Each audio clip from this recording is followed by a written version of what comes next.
열왕기상을 말씀을 이제 나누고 있습니다. 1장을 기억하십니까? 다윗은 늙음하게 힘이 빠졌습니다. 힘이 빠지고 이전 같지 않을 때 문제가 터집니다. 후계자 다툼이죠. 우리 모든 인생사에도 힘이 빠지면 난관이 일어납니다. 힘이 있을 때는 그렇지 않은데 힘이 빠지면 항상 문제가 터지죠. 그럼에도 다윗은 늘 그랬듯이 늙음하게 하나님의 말씀대로 살아왔던 그 삶에 지난날처럼 하나님은 말씀대로 이루셨습니다. 여러분 끝까지 말씀을 붙드시기를 축원합니다. 중요한 건 이 열왕기서가 누구에게 전해진 책이라고 말씀드렸는지 기억하실지 모르겠네요. 포로로 잡혀있던 자들, 바벨론 포로. 그들은 쇠고랑을 찾죠. 묶여 있어요. 미래를 꿈꿀 수 있을까요? 없을까요? 없죠. 그들에게 던지는 메시지였다는 게 아주 중요한 겁니다. 사람이 넘기 힘든 벽이 있습니다. 그게 뭘까? 오늘 설교의 제목에 나오는데 저를 따라하십시오. 업보. 업보는 사람이 넘기 힘든 벽입니다. 업보는 일종의 행동을 말해요. 산스크리트어 인도에서 발생한 이 언어의 어족을 따라가 보면 업보는 카르마, 행동, 행위. 그래서 내가 과거에 어떤 행동을 했을 때 그게 오늘날 주어진 결과가 되었다. 그래서 사람은 업보대로 그 일을 치렀다 이렇게 말을 종종 합니다. 이 포로 수용소에 갇혀있는 사람들이 포로 수용소 벽보다 더 큰 벽이 있는데 그게 자기들이 포로가 되었다는 업보에 대한 마음입니다. 그래서 우리는 미래가 있다 없다? 없다. 포로 벽이 없어도 그들은 탈출 못해요. 이미 자기 인생이 끝났다라는 이 심정의 높은 벽이 있기 때문에 그렇습니다. 그러니까 업보는 항상 우리 안에 이렇게 쌓여 올라져 가는데 사실 업보는 환상입니다. 업보는 내가 만드는 벽입니다. 어떤 행동 때문에 지금의 결과가 있다. 일부는 맞죠. 그러나 세상을 살펴보세요. 원인이 없는 지금의 결과가 훨씬 많습니다. 특히 성도들에게 고난을 업보로 해석하면 상당히 위험합니다. 고난은 업보가 아닙니다. 물론 죄를 지어서 고난을 당하는 경우도 있습니다. 그러나 그조차도 하나님은 회개하시면 회개하는 성도의 죄를 용서하시고 없애버리십니다. 업보가 아니죠. 무엇보다 성경에 욥은 업보 때문에 고난을 받은 게 아니었습니다. 그 원인은 하나님이셨죠. 그러니까 이렇게 자기가 쌓아놓은 담, 일종의 성은 대단히 방어 능력이 뛰어나서 나를 보호해 주지만 동시에 내가 그 안에 갇혀 죽기도 합니다. 인류 역사학자들이 두 위대한 인류의 건물, 첫 번째 만리장성을 쌓은 진시황은 그대로 폐쇄되어 죽었죠. 망했어요. 그러나 로마는 성을 쌓기보다는 길을 닦았죠. 그래서 로마는 흥왕했죠.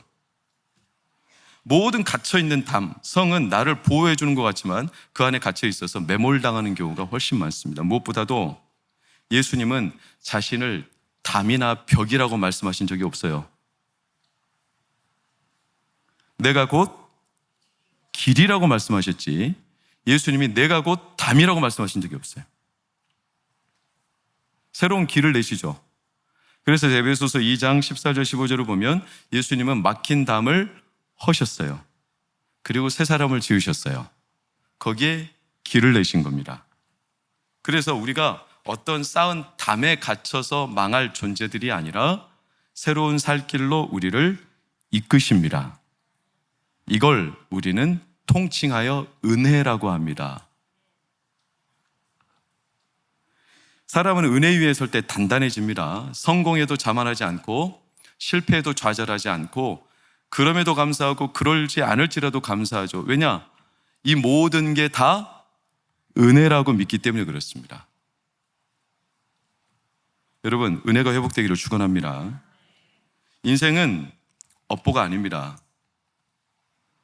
인생은 오늘 설교의 제목처럼 저를 따라하십시오. 은보는 뭘까요? 은혜에 대한 보답, 하나님 내게 주신 은혜에 대한 감사 찬양. 업보는 과거의 행위를 자기가 바꾸고자, 현재의 결과를 바꾸고자 미련을 두고 계속 자기의 업을 스스로 돌리고자 하는 이 노력이라면, 은혜는 내 바뀌지 않는 현실 속에도 하나님의 은혜가 계속 나를 세워가신다라는 믿음입니다. 다윗이 솔로몬을 왕으로 택해서 2장에 유언을 전하는데 1, 2절을 보면 다윗이 죽을 날이 임박했다고 합니다. 모두가 죽을 때가 오죠.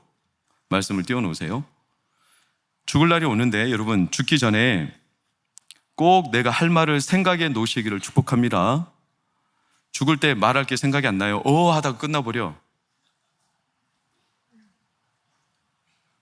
그러면서 다윗이 2절을 보면 이제 세상 모든 사람이 가는 길로 내가 가게 되었다. 그러니까 모든 사람이 가는 길이니까 이게 업보다 인과 응보다 다 가는 길이다. 그러니까 어떻게 해라? 네 마음껏 누릴 수 있을 때 누려라. 후회 말고 살아라. 이렇게 사람들이 얼마든지 받아들이기에 딱 좋은 인생의 보편적인 업보처럼 이해가 되죠. 요즘에는 YOLO, You only live once. 네가 인생을 딱 한 번 사니까 네가 원하는 대로 살아. YOLO족. 이제 YOLO족이 아니라 요노족이라고 그래. You only need one. 네가 원하는 가장 필요한 한 가지만 선택하고 살아라. 다른 거 필요 없다. 왜냐? 어차피 한 번뿐인 인생, 내가 원하는 대로 내 필요에 따라 살아야 후회 안 한다 라는 게 이제 세상 지혜인데, 다윗은 좀 다른 말을 남겼죠. 그 다음 2절 빨간색, 시작. 힘써 대장부가 되라. 뭐에 대한 대장부일까요? 3절을 보면 내 하나님 여호와의 명령을 지켜 그 길로 행하고 기록된 대도를 지키고 그리하면 형통할지라. 하나님 말씀과 약속에 대한 대장부가 되라. 살아보니까 아무 소용없어. 네가 한다고 해서 되는 것도 아니고 어차피 업보가 있어. 사람이 업보대로 되더라. 그러니까 나중에 후회하지 말고 할 수 있을 때, 누릴 수 있을 때 누려. 이게 아니라 하나님께서는 반드시 자신의 언약과 말씀대로 이끄시고 인도하시니까 그 말씀을 붙들고 대장부답게 살아라 라는 게 다윗의 유언이었습니다. 말씀을 그대로 지키신다. 여러분, 성경에서 하나님께서 종종 말씀을 뭘로 비유합니까?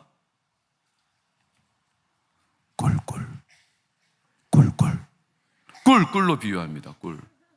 성경 말씀을 꿀로 비유합니다. 왜 꿀로 비유하냐면 꿀이 참 대단한 게, 꿀은요, 제가 언젠가 그 영상에서 꿀에 대한 걸 본 적이 있는데, 꿀은요 그 조직 자체가 너무 탄탄해서 이물질이 들어와도 변질이 안 돼요. 오히려 들어온 이물질이 다 죽어버려요. 밀도 자체가 굉장히 높고. 그래서 보통 어떤 음식물이 썩을 때는 습도가 높거나 그 안에 다른 유해 성분이 들어와서 변질되는 건데, 꿀 안에는 물이 들어가도 물이 섞이지 않을 만큼 조직력이, 그의 밀도가 강해서 물이 말라버려요. 그래서 꿀은 웬만해서 썩지 않아요. 아니, 안 썩어요 사실은. 그러니까 우리가 말하는 흔히 뭐 석청이나 여러 가지 이렇게 조청 또는 이렇게 뭐 목청, 그러니까 순수 꿀을 말하는 거예요. 우리가 만든 과일청 이런 거 말고요. 그래서 꿀은 단단해, 변하지 않아. 왜 말씀을 꿀로 비유하냐면 하나님은 말씀대로 반드시 지키십니다. 그걸 붙들고 대장부답게 살아라. 심지어 내 실수와 범죄조차도 하나님은 그것을 업보로 내게 책임을 물으시기 전에 그것을 선으로 바꾸시더라. 내가 하나님의 뜻으로 돌이키고 주의 은혜를 구하면, 그래서 성도는 은혜 위에 사는 겁니다. 대장부답게 살아라. 네가 스스로 쌓아놓은 담, 업보, 여기에 가두지 말고 하나님의 은혜를 붙들고 대장부답게 살아라. 여러분, 대장부는 뜻을 굽히지 않는 사람이죠. 대장부는 자기가 걸어가는 길을 확고하게 끝까지 걸어가는 사람이죠. 은혜를 끝까지 믿고 붙들고 대장부답게 살아라. 대장부 삼행시 해볼게요. 띄우세요. 크게 띄우세요. 대급박이 깨져도 장담한다, 부끄럽지 않게 해주실 겁니다. 할렐루야. 누가? 하나님께서. 따라서 성도에게는 업보가 없습니다. 내가 과거에 어떤 행동, 어떤 실수, 이걸로 인해서 내 결과, 그래서 이걸 바꾸기 위해 내 업보가 남아있어, 이렇게 말하는 게 아니라 성도는 은보, 내 현재 삶에도 하나님의 은혜가 나를 다스리고 있음을 믿고 하나님께 감사 찬송 드리는 겁니다. 시편 116편 12절, 내게 주신 모든 은혜를 내가 무엇으로 보답할까? 은보. 다윗이 보니까 인생은 두 종류더래요. 첫 번째는 평생 업보에 갇혀 스스로 죽는 자가 있고, 다른 하나는 업보의 담을 뛰어넘어서 은보로 사는 자가 있더래요. 그러니까 그 대표적인 인물들이 오늘 2장에 3명 등장하는데, 요압과 바르실레와 시므이라는 사람인데, 먼저 요압과 마지막 시므이가 공통적인 사람이라서 먼저 보면 5절 6절에 요압에 대해서 수르야의 아들 요압, 그는 이스라엘의 군대 두 사령관 넬의 아들 아브넬과 아마사를 죽였습니다. 다윗 몰래. 다윗이 아브넬 아마사를 자신의 부하로 삼으려 할 때 몰래 등 뒤에 칼을 꽂았습니다. 그래서 요압은 항상 태평시대에 전쟁의 피를 흘려서 다윗이 그에 대해서 뭐라고 솔로몬에게 마지막 말을 남겼냐면, 평안히 수월에 내려가지 못하게 해라. 시므이는 어떨까요? 8절 9절을 보면 바울인 베냐민 사람 게라의 아들 시므이가 다윗을 악독한 말로 늘 저주하고 뒤쫓아왔어요. 그래서 그에 대해서도 피 가운데 수월에 내려가게 하라. 그러니까 다윗이 요압과 시므이에 대해서 공통적인 유언이, 그들은 죄가 없지 않다, 그들의 책임이 반드시 있다, 평안하게 죽도록 두면 안 된다는 거였어요. 이렇게 보면 다윗이 약간 좀 다윗답지 못하죠. 쿨하지 못해. 자기가 지금 늙어서 죽을 날이 임박했는데 용서하지 못할 사람이 어디 있겠어요. 근데 요압과 시므에 대해서는 그렇지 않은 겁니다. 그럼 다윗이 강조하는 게 뭘까요? 그들이 피를 흘렸다, 그들이 평안하게 수월로 내려가지 못하게 하라. 이것은 그들을 저주하라, 그들의 말로를 네가 반드시 복수해줘라, 이런 뜻이 아니라 예고편입니다. 솔로몬아, 기억해라. 요압과 시므이의 결말이 어떻게 되는지 반드시 지켜봐라. 그들은 하나님께 범죄하였는데 그걸 해결하지 못했다. 왜 해결 못했냐? 은혜를 믿었다면 얼마든지 그분의 은혜를 구했을 텐데, 은혜를 믿지도 않고 자기 자력으로 그저 하나님을 부정하고 평생을 살았기에 그들은 결국 자기 말로가 그렇게 끝날 거다. 다윗 곁에 있었던 사람들인데 하나님을 몰라요. 자기 자신을 위해서 자력으로 자기 스스로 구원할 수 있다라고 애썼던 사람들이에요. 그러니까 항상 용이 주도한 거예요. 이쪽에 붙었다, 저쪽에 붙었다. 이런 요압과 시므이는 항상 그런 식으로 남도되었어요. 여러분, 요압이 다윗을 공격하는 주 종목이 뭐냐면 인신공격이에요. 어떤 측면에? 다윗이 죄가 있다는 거예요. 어떤 죄? 밧세바를 범했고 우리아를 죽인 죄를 요압이 알아요. 왜? 요압이 다윗의 편지를 받았고 그 편지대로 요압이 우리아를 전장의 최전방에 보내서 죽였거든. 이때부터 요압은 다윗을 압박하기 시작해. 뭐라고? 네 죄값대로 네가 그렇게 될 거라는 거예요. 다윗이 뭐만 하려고 하면 항상 다윗을 압박해. 여러분, 다윗이 회유하려고 했던 아브넬과 아마사를 죽인 것도 감히 네가 나를 두고 내가 네 한 일을 아는데, 그러면서 태평시대에도 다윗을 가만히 두지 않고 그렇게 다윗을 못 살게 했던 게 네 업보라고 생각해. 이런 인신공격이었어요. 여러분, 시므이도 똑같아요. 시므이도 다윗이 도망갈 때 저주를 뽑은 장면이 사무엘하 16장 7절 8절에 나와요. 뭐라고 저주하냐? 피를 흘린 자여, 사악한 자여, 가거라. 말이 좋아 가거라지 직역하면 꺼져라, 이 뜻이. 꺼져라. 왜냐? 사울의 모든 피가 너에게 업보가 있다는 거예요. 그래서 마지막 빨간색을 보면 너는 피를 흘린 자이므로 화를 어떻게 했다? 자초했다. 시므이가 다윗을 공격하는 것도 인신공격. 네 업보야. 네가 그때 잘못했잖아. 네 업보대로 네가 화값을 치르는 거야. 여러분, 남의 업보를 주장하는 사람은 당연히 자신의 인생도 업보로 생각해요. 그러겠죠? 그래서 어떤 은혜, 외부적으로 내 삶을 바꾸어주는 이런 걸 인정하지 않아요. 내 노력, 내 행동, 내 계획, 내 모략, 내 처세, 이걸로 용의주도하게 남을 배반하고, 그리고 때로는 등 후려치고 헐뜯고 속이고 이런 일도 마다하지 않는 이유가, 내가 그렇게 해야 살 수 있고 그렇게 하면 내 인생을 바꿀 수 있다. 그들은 내가 어떤 걸 행동하지 않았는데 잘 될 거라는 이 선을 믿지 않아요. 그런 건 불가능하다는 거예요. 여러분, 이게 참 정직해 보여요. 사람이 그렇지, 행한 게 있어야 뭘 결과를 얻지. 이게 정직한 거지, 이게 미덕이지 라고 보이지만 사실 그런 생각은 손바닥으로 하늘을 가리는 거예요. 여러분, 손바닥으로 하늘이 가려져요? 안 가려지죠. 내 눈만 가릴 뿐이지 하늘 자체가 사라지는 게 아니죠. 여러분, 우리 삶의 모든 게 하나님이 주신 것임을 믿습니까? 그걸 가린다고 가려져요? 그래서 내 주먹을 믿고 내 계획과 내 생각대로 살면 얼마든지 내 과거의 모든 것들을 바꿀 수 있다. 그래서 내 노력과 의지, 행동, 계획, 내가 잘되고 내가 성공하는 모든 것들이 내 계획 안에 있다라고 생각하는 것은 업보의 또 다른 논리죠. 그럼 이제 사람들이 이렇게 저한테 반문할 수 있어요. 목사님, 그러면 잘한 것도 없이 잘 된다고 생각하는 게 옳습니까? 너무 뻔뻔한 거 아닙니까? 파렴치고? 그렇죠. 맞아요. 그러나 저는 이 시간 여러분들한테 당당하게 힘있게 이렇게 강조하고 싶어요. 차라리 적어도 하나님 앞에서는 뻔뻔한 게 낫습니다. 적어도 하나님 앞에서는 철면피가 훨씬 낫습니다. 우리의 노력, 우리의 의지, 우리의 계획, 그게 잘못됐다는 뜻이 아닙니다. 중요한 건 하나님의 은혜의 바다에서 내 바가지로 몇 바가지를 퍼내서 바가지 물을 떠낸다고 해서 바닷물이 줄고, 내가 몇 가지 물을 더 넣는다고 해서 바닷물이 증가하고 이러지 않죠? 그럴 리 없죠. 하나님의 은혜에 비하면 내 노력과 생각과 행동은 아무것도 아니죠.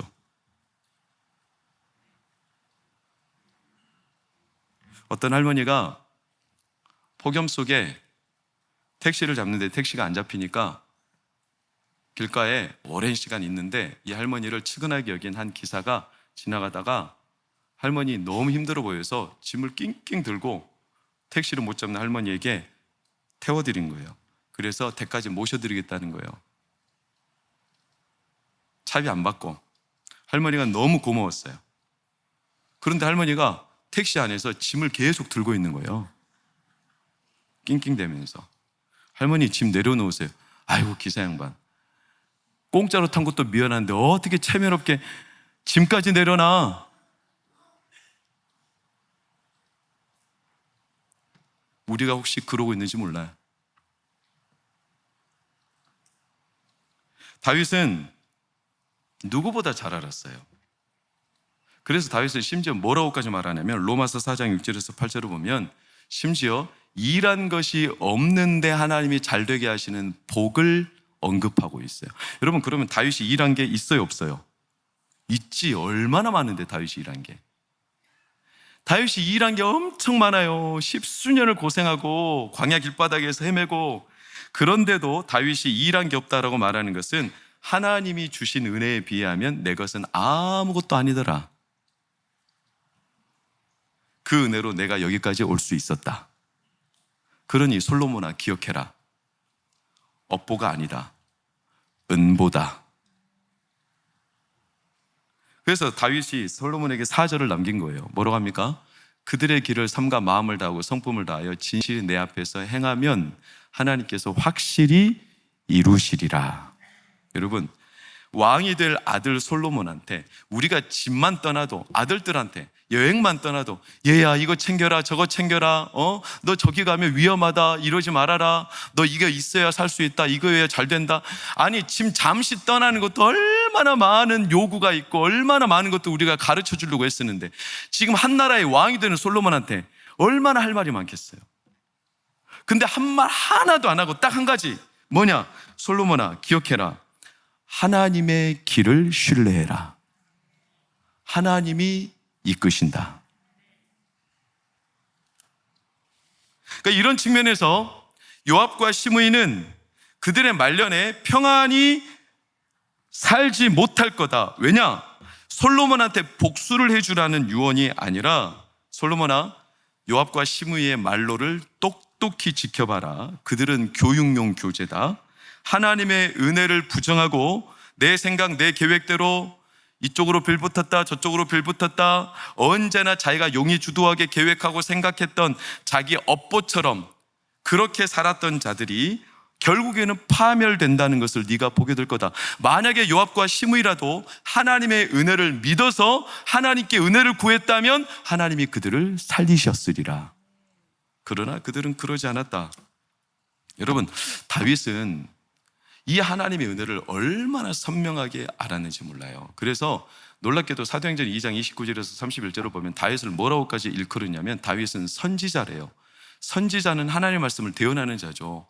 근데 다윗이 뭐까지 언급했냐면 미리 봤다는 거예요. 그리스도의 부활을. 그래서 그리스도의 죽음이 음부에 버려진 게 아니라고까지 다윗이 언급한 거예요. 여러분, 이게 얼마나 놀라운 거냐면 예수님이 십자가에 죽으실 때 곁에 있는 사람들이 다 예수님에게 업보라고 그랬어요. 지가 저주받아서 저렇게 된 거라고 그랬어요. 누구도 십자가에 죽임당하는 예수님 앞에 저가 하나님의 뜻이 있다 이렇게 말한 사람이 없어요. 근데 다윗은 예수님을 본 적도 없고 만나기까지 1000년이라는 시간이 이전에 살았던 다윗이 뭘까지 봤냐면 나중에 그리스도라는 자가 십자가에 죽을 텐데 그가 죽은 게 업보 때문에 죽는 게 아니라 그조차도 하나님의 섭리고 은혜라는 거예요. 여러분, 그런 측면에서 바르실레는 어떻습니까? 7절을 보세요. 바르실레는 그와 아들들이 도망할 때 다윗을 영접해 줬어요. 그러니까 하지 않았어요. 인신공격을 하지 않았어. 다윗이 저렇게 된 거 업보 때문이야 이렇게 말하지 않았어요. 자기 일처럼 도와줬어. 구체적으로 보면 사무엘하 19장 31절 32절을 보면 로글림에서 내려왔다고 그래요. 그때 당시 바르실레의 나이가 80세 노구죠. 그런데 로글림에서 약 60km를 내려온 거예요. 다윗 만나겠다고. 그래서 공개를 한 거예요.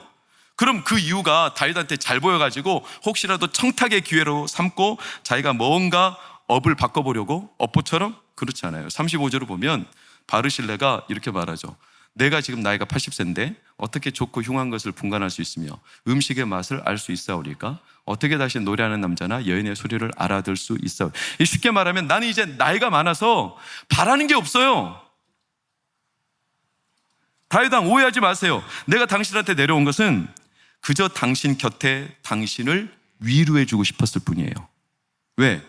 당신이 업보로 쫓겨나는 게 아니라는 걸 말해주고 싶었어. 바르실레가 이걸 경험한 사람이죠. 자기가 나이가 80인데 자기가 평생 살아온 지난 날을 보니까 내 인생도 하나님의 은혜로 보호해 주셨기에 여기 왔다는 거예요. 근데 다윗 곁에는 다 대부분이 어떤 사람들이냐면 다윗이 힘이 있을 때는 그렇게 다윗한테 알랑방구 끼고 다윗한테 잘 보이려고 애썼던 사람들이 다윗이 힘이 빠지고 늙고 그리고 다윗이 도망자가 되니까 다 얼굴 납피 바꾸고 다윗한테 업보라고 저주 퍼붓고 인신공격하고 이런 사람들 투성인데 그때도 바르실레는 다윗 곁에 와서 당신이 지금 쫓기는 것은 당신의 업보가 아니야. 아무리 괴로운 시간이지만 하나님이 당신과 함께 하셔. 하나님의 은혜가 여전히 당신의 삶에 있어. 이걸 말해주고 싶었던 거예요. 여러분, 누군가가 내 삶을 진짜 괴로운 내 현재의 삶을 네가 뿌린 대로 거두는 거지, 네 업보지 이렇게 말한다면 그렇지 않아도 괴로운데 내 상처에 식초를 붓는 거죠. 근데 그런 내게 와서 아니야, 업보 아니야, 여전히 하나님의 은혜가 너와 함께 하셔, 이렇게 말해주면 얼마나 큰 힘이 되겠습니까? 그래서 다윗이 지은 시인지 표제어는 안 나오지만 다윗이 지은 시라고 저는 확신해요. 시편 116편 10절 11절을 보면 다윗이 너무 크게 고통당할 때 그래도 나는 믿었다는 거예요. 하나님의 은혜가 내게 있음을. 근데 사람들은 다 다윗 보고 뭐래요? 거짓말쟁이래. 은혜는 무슨, 믿음은 무슨, 네가 다 업보들을 지금 그런 처지, 그런 꼬라지로 사는 거지, 이렇게 사람들이 다 무시하더라는 거예요. 그런데도 다윗은 그때 3절을 보면 하나님 앞에 사망의 줄, 수월의 고통, 환난과 슬픔 속에서도 구했어요, 은혜를. 그랬더니 하나님 그를 건지셨다는 거예요. 건져준 게 귀한 거, 기쁜 거지만 더 놀라운 건 다윗이 이게 내 업보가 아니구나 라고 하나님 앞에 확신을 얻었을 때 얼마나 큰 감격. 그래서 아까 말했던 12절 말씀이 나오는 거예요. 이 모든 은혜를 내가 무엇으로 보답할까? 은보죠, 은보. 여러분, 은혜는 맛본 자만 알아요. 맛보고 아는 자는 은혜로 사는 거고 모르는 자는 업보에 갇혀 삽니다. 결국 신앙생활은 은혜냐, 즉 음보냐, 업보냐, 이 싸움이에요. 최악으로 상황이 보이는데도 여전히 내게 하나님의 은혜가 끝나지 않았다 라고 믿고 버티는 싸움이에요. 근데 이 싸움이 쉬울까요? 어려울까요? 대단히 어려워요. 아주 어려워요. 제가 설교 초반에 말씀드렸어요. 인간에게 넘기 힘든 벽이 있다고 그랬어요. 그게 업보라고 그랬어요. 포로 수용소의 벽보다 더 높은 벽이 뭐냐면 자기가 스스로 쌓아 올린 벽. 나는 이렇게 끝날 거야. 나는 이제 망했어. 내 삶에 소망 없어. 스스로 쌓아 올린 업보, 벽. 과거의 내 실수, 내 잘못, 이 모든 것들이 쌓이고 쌓여서 내 삶이 이렇게 됐다라고 스스로가 쌓아 올려놓은 벽. 세상 이론은 업보투성이에요. 대표적인 게 진화론이에요. 여러분, 진화론은 모든 게 우연이래. 그러니까 그러려니 하고 그냥 따지지 말고 우연이니까 어차피 노력한다고 바뀌는 거 아니고 네가 뭐 한다고 바뀌는 거 아니고 우연이니까 그러니까 누릴 때 누리고 할 수 있을 때 하고 그냥 뭐 믿고 붙들지 말고 뭐가 다가오리라는 새로운 은혜나 기대 소망하지 말고 그냥 네가 할 수 있는 거 하고 싶은 거 마음껏 하다가 후회 없이 살아. 이게 이제 진화론의 대표적인 사상이에요. 진화론은 무책임해요. 미래에 어떤 기대나 소망을 두지 않아요. 여러분, 우연도 자꾸 반복되면 필연이 생기는 겁니다. 만약에 내게 나쁜 일이 일어나고 내일 또 일어나고 또 일어나면 그게 사람에게 믿음처럼 딱, 그래서 그것을 징크스라고 그러죠. 어떤 날 아무것도 못해. 아홉수, 징크스 있죠. 이삿날, 15일 날 이사를 못해.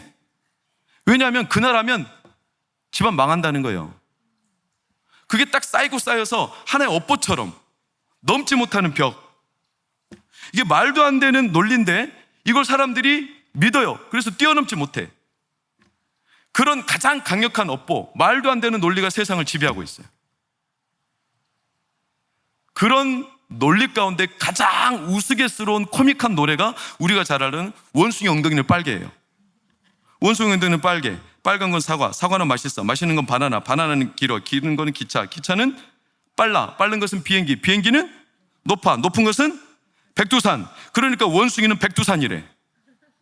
말도 안 되는 논리인데 이런 꼬리를 문 이 업보에서 못 벗어나. 성경은 그렇게 말하지 않아요. 성경은 우리에게 업보가 있다고 말하는 게 아니라 은혜가 있다고 말해요. 은혜로 사는 겁니다. 그냥 되는 게 아닙니다. 이걸 어떻게 확신할 수 있냐?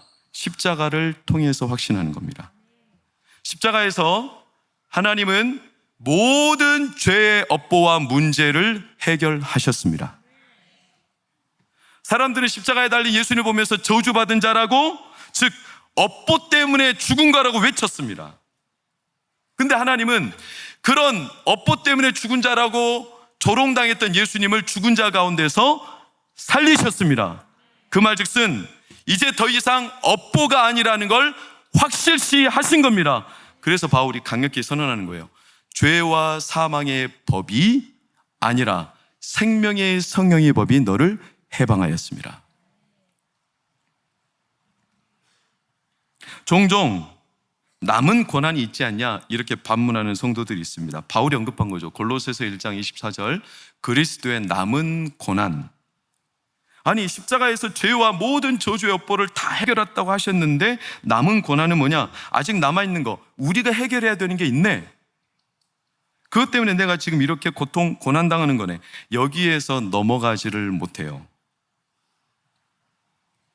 지금 내가 당하는 고통, 문제, 여러 아픔과 삶의 짐을 업보로 내가 해결하지 못하면 안 되는 걸로 생각하는 게 바로 이 지점이에요. 오늘 분명히 하시기를 축원합니다. 여러분, 남은 고난은 예수님의 십자가가 부족해서 내가 더 뭔가 해결해야 된다는 뜻이 아니에요.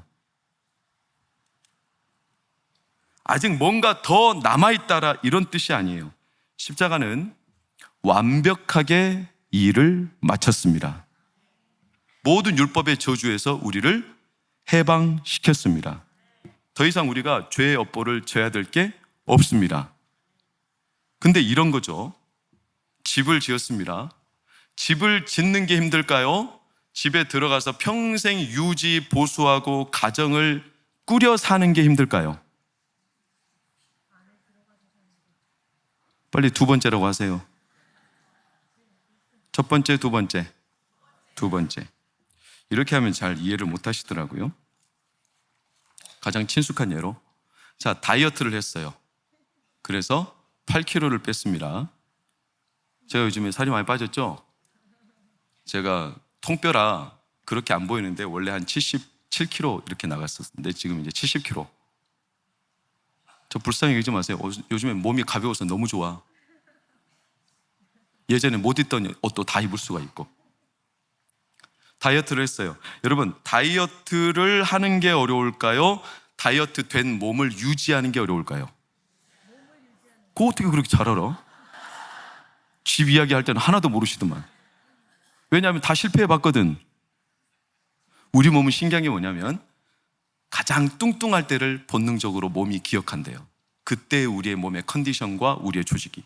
그래서 우리 몸이 살이 빠지면 가장 뚱뚱했던 시절의 기억이 강렬해서 그때로 다시 원상복귀된다는 거예요. 그래서 유지하는 게 힘들어요. 마찬가지예요. 모든 죄의 업보는 다 해결을 했어요. 근데 이게 유지하는 게 쉽지 않아요. 이 마음을 지키는 게. 이미 해결됐어요. 자유를 선언하셨습니다. 새 사람으로 만드셨습니다. 근데 그 은혜를 믿고 버텨내는 이 과정이 어려운 거예요. 내공이 필요해요. 왜? 마귀가 계속 싸움을 걸어오거든. 너는 아직 문제가 많아. 너는 아직 죄가 많아. 아직 많아. 그래서 내가 당하는 현실의 문제, 고통, 집안에 터지는 사건, 여러분들이 원치 않는 여러 가지 예측 못할 어려움과 두려운 일들을 빌미, 인질로 삼아서 우리에게 뭐라고? 잡아. 이게 네가 여전히 업보가 있다는 증거야. 라고 우리 영혼을 때리면 성도들이 아무 말도 못해. 왜? 다들 가슴에 깊이 박힌 대목 같은 상처나 아픔과 두려움이 있기 때문에 그래요. 그 뿌리에서 계속 수치심이 일어나고, 그 뿌리에서 계속 모멸감이 일어나고, 열등감이 일어나고, 자격지심이 일어나고, 내 영혼에 두려움과 불안이 쌓이고, 그래서 내 영혼에 계속 잔상이 남아도는, 그걸 느낄 때마다 아직 나에게 업보가 있구나, 이렇게 속아. 그래서 자꾸 십자가보다, 하나님의 은혜보다 그 사실을 부정하고 자기의 업보가 여전히 많다라는 사실에 내 현실을 인정해버리는 때가 얼마나 많은지 몰라요. 여러분, 아니에요. 누구든지 그리스도 안에 있으면 새로운 피조물이라. 이전 것은 지나갔으니 보라, 새 것이 되었도다. 할렐루야. 우리 안에 박혀있던 이 업보의 대못을 예수님이 빼내시고 예수님이 대신 십자가에 못 박혀 죽으셨어요. 그래서 로마서 6장 14절은 뭐라고 하냐면, 죄가 너희를 주장하지 못하리니 이는 너희가 죄의 법 아래 있지 아니하고 시작 은혜 아래 있음이라. 할렐루야. 아무리 내 삶의 문제투성, 괴로움, 어려움이 있을지라도 성도에게 업보는 없어요.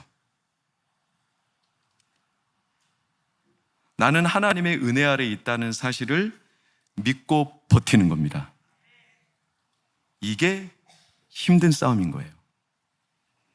그래서 성도의 삶이 영적 싸움인 거예요. 그 영적 싸움은 어디서 일어나냐? 우리 마음속에서 일어나요. 그래서 다윗은 오늘 솔로몬에게 뭐가 되라?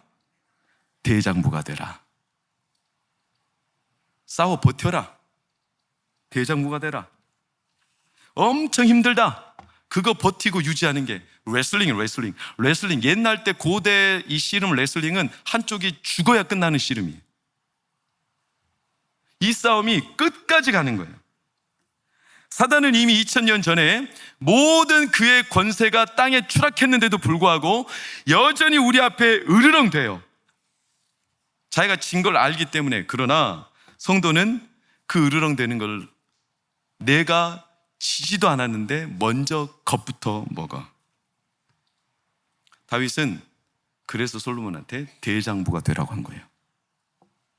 다윗이 죽을 때가 됐어요. 힘이 빠졌어요. 늙었어요. 근데 다윗이 그렇다 하여 은혜까지 흐지부지 되진 않았어요. 12절을 보면 솔로몬이 드디어 다윗의 어디에? 왕위. 이게 단순히 다윗의 자리에 앉았다는 뜻이 아니라 하나님이 평생 다윗을 이끌어 오신 그 은혜, 은보에 솔로몬이 앉자 심히 견고해졌습니다. 사람은 은혜 위에 설 때 단단해집니다. 솔로몬이 이렇게 견고해졌는데 나중에 여러 계상을 이제 살펴보다 보면 알겠지만 솔로몬이 추락하죠. 왜 추락하냐면 은혜에서 멀어지니까 추락합니다. 조건이나 형편이 달라져서가 아닙니다. 저는 매 시간, 매 설교, 매 주마다 이 복음을 전하려 애씁니다. 십자가의 이 은혜는 완벽하다. 누구도 업보는 없다. 그래서 이걸 선포하고 선언합니다. 어떤 분들은 아니 목사님은 한 설교 또 하고 같은 레파토리, 같은 논리 늘 지겹지도 않냐. 항상 그 말 또 하고 또 하고 또 하냐. 그런데 저는 이게 지겹지 않아요. 왜냐?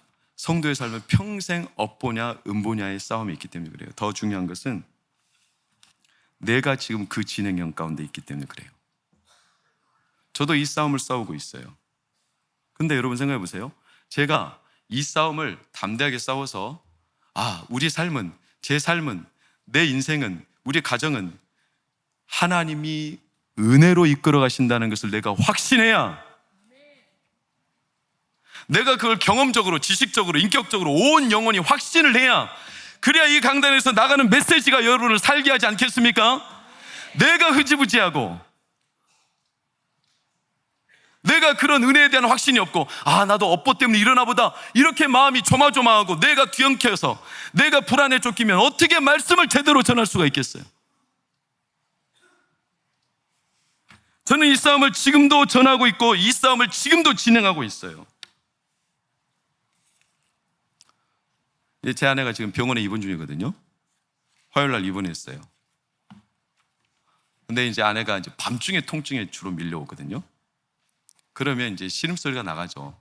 그럼 이제 너무 힘들 때는 이제 우리가 막 삐걱삐걱 소리가 나요. 침대가 덜컹거리고 힘드니까 온몸을 이렇게 막 이렇게 괴로워할 때가 있어요. 이제 소리가 나니까 시끄러웠나 봐. 저 창가에 계신 한 아주머니가 자다가 우리 들으라는 식으로 아이씨! 이렇게 짜증을 팍 내셔서 우리가 깜짝 놀랐어. 그래서 제가 지금 예수님 만나서 인간이 됐지, 제가 한 성깔 하거든요. 아주머니 불편함 드려서 죄송합니다. 근데요, 혹시 호텔 오셨어요?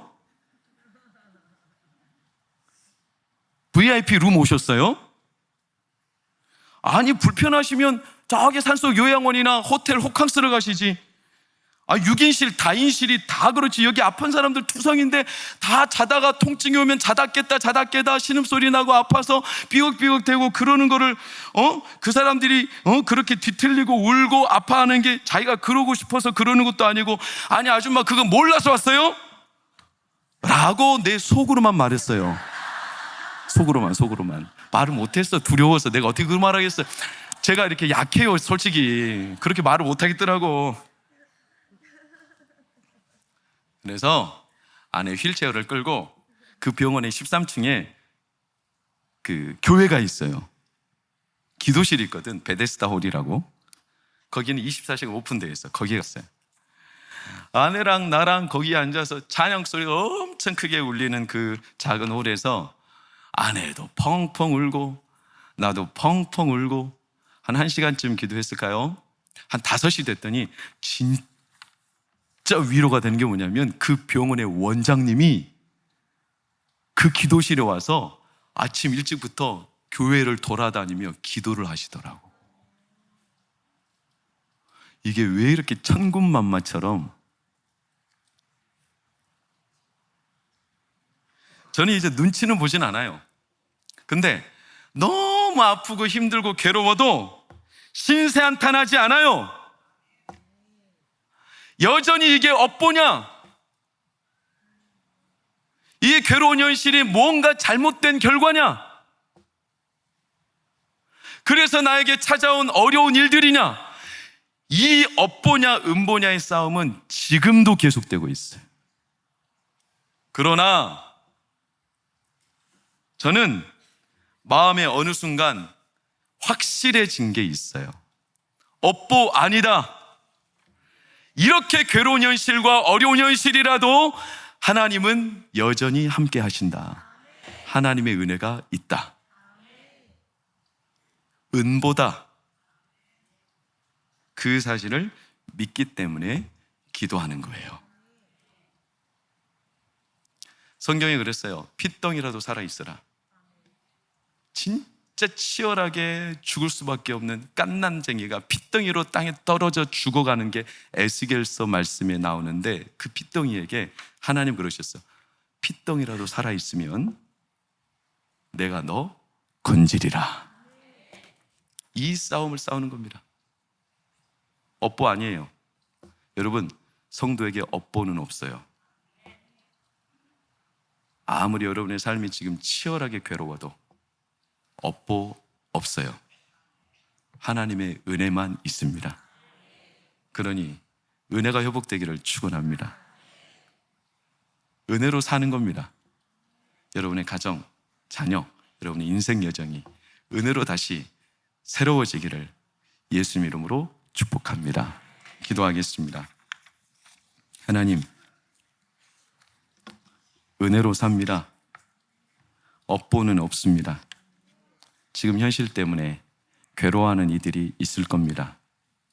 눈에 보이는 현실이 내 업보인 것처럼 나를 조롱하기도 합니다.